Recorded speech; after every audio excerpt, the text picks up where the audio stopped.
వాళ్ళ కోసమే తయారు చేయలే. ప్రపంచానికి దారి చూపించడానికి ఏ జ్ఞానం కావాలో అది గర్భంలో దాచుకొని మరీ ఇచ్చింది. ఎందుకు ఈ మాట అంటున్నానంటే, రామాయణం కానివ్వండి, భారతం కానివ్వండి, భాగవతం కానివ్వండి, అసలు సాక్షాత్తు ఆ కృష్ణ పరమాత్ముడే తన నోటి నుంచి వినిపించిన భగవద్గీత కానివ్వండి, ఈరోజు ప్రపంచ దేశాలకు ఒక మార్గదర్శకం అయినాయి.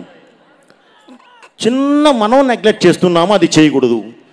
ఓకే, ఇంత మార్గదర్శకం ఇలా నడిపించే ఈ దేశాన్ని ముట్టుకుంటే దేవుడు ఊరుకుంటాడా? ఊరుకోడు కదా. మృత్యుంజయుడైన దేవుడే మృత్యువే మీద పడి యుద్ధం చేస్తాడు. ఆ మృత్యువుకి రూపం అద్దితే అతనే అఖండ.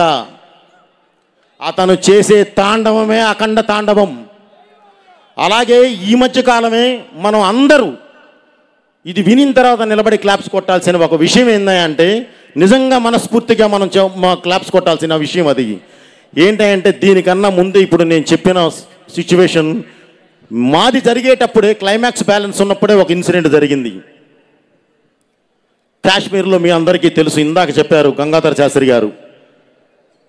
పహల్గామ్లో ఒక దాడి జరిగి మన ఆడబిడ్డ నుదురి మీద ఉన్న సింధూరాన్ని ముట్టుకుంటే ఆపరేషన్ సింధూర్ అని ప్రారంభించి,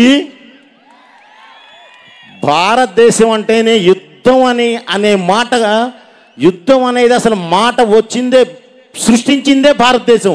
అలాంటి భారతదేశంతో యుద్ధం చేస్తే ఎలా ఉంటుందో చూపించారు మన సైన్యం. 9 నిమిషాల్లో టార్గెట్ రీచ్ అయ్యి వణికిచ్చి 3 రోజుల్లో మోకాళ్ళ మీద కూర్చోబెట్టారు.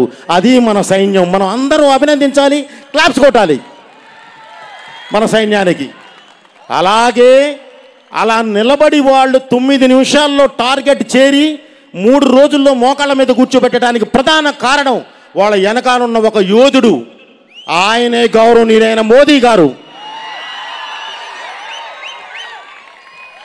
ఆయన నా సైన్యం, వాళ్ళ సిన్సియారిటీ, వాళ్ళంటే ఏంటో నాకు తెలుసు, వాళ్ళ మీద ఉన్న నమ్మకం, ప్రపంచానికే యుద్ధం అంటే ఏంటో నేర్పిన దేశం మంది.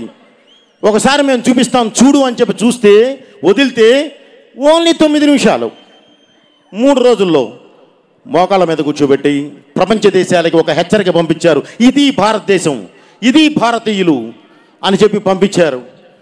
దానికి ఇంకొక విధంగా కూడా అభినందించాల్సింది భారతదేశ ప్రజలందరినీ.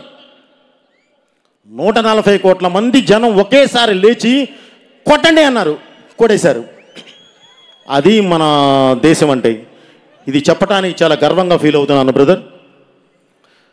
వాళ్ళని మనస్ఫూర్తిగా అభినందిస్తూ, ఈ సినిమాని మీరు డిసెంబర్ 5 థియేటర్లో చూస్తారు. ఈ సినిమా గురించి ఇంకొక మాట చెప్పాల్సింది, ఈ పరిశ్రమ ఒక్కరిది కాదు, అందరితో కూడుకున్నది.